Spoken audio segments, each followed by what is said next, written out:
નમસ્કાર, સ્વાગત છે તમારું ડીવી હેલ્થ હબમાં. વધતી ઉંમરની સાથે સાથે આપણા શરીરમાં બ્લડ પ્રેશર, સુગર, કબજિયાત આવા રોગો ઘર કરતા જાય છે. અને આ બધા રોગોથી દૂર રહેવું હોય તો આપણે આપણી જીવનશૈલી એટલે કે ખાવા પીવામાં બદલાવ કરવો ખૂબ જ જરૂરી છે.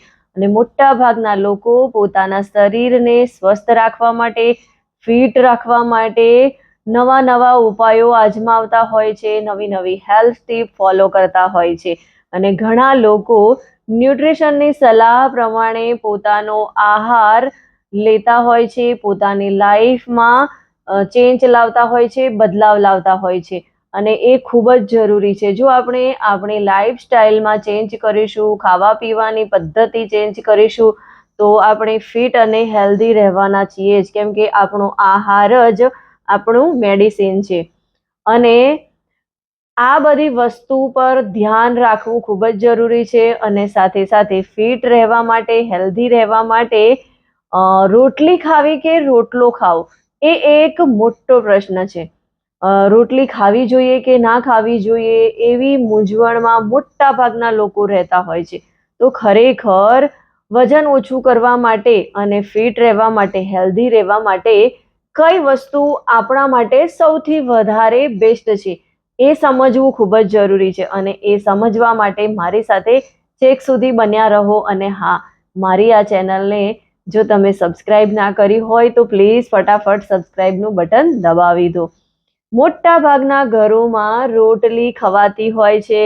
રોટલી એ હવે તો લગભગ બધાનો મુખ્ય ખોરાક થઈ ગયો છે.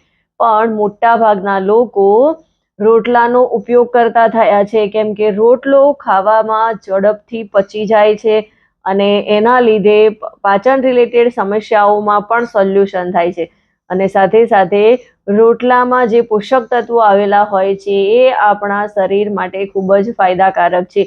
રોટલાની અંદર આયરન, કેલ્શિયમ, ફાઈબર આવા બધા જ પોષક તત્વો આવેલા છે, જે આપણા શરીરને ખૂબ જ હેલ્ધી બનાવે છે, સ્વસ્થ રાખવા માટે અને ફિટ રાખવા માટે ખૂબ જ ફાયદાકારક છે.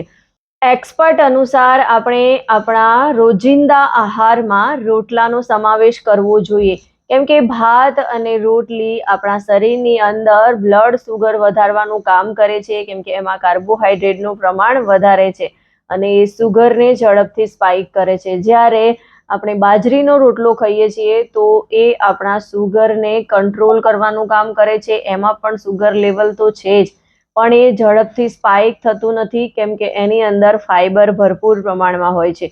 અને ફાઈબર આપણા શરીરને કોલેસ્ટ્રોલથી બચાવે છે, કોલેસ્ટ્રોલને ઓછું કરવામાં પણ હેલ્પ કરે છે. સાથે સાથે આપણે પાચન શક્તિ પણ મજબૂત બનાવે છે અને સુગરને કંટ્રોલ રાખે છે.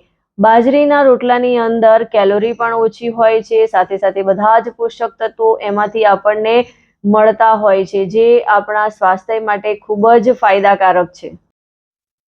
કેલરી ઓછી હોવાના કારણે વજન કંટ્રોલ કરવામાં પણ બાજરીના રોટલા ખૂબ જ ફાયદાકારક છે, પચવામાં સરળ છે, ફાઈબર એમાં ભરપૂર માત્રામાં હોય છે.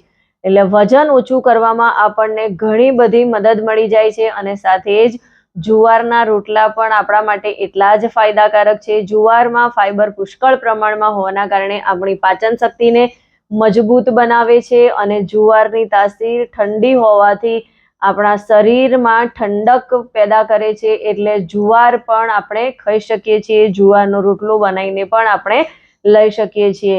અને જો આપણે જે લોકો વજન ઓછું કરવા માંગે છે અને વજનને કંટ્રોલ રાખવા માંગે છે, એમણે તો રોટલાનો ઉપયોગ કરવો જોઈએ, કેમ કે રોટલા ખાવાથી આપણને ઘણા બધા ફાયદા થાય છે.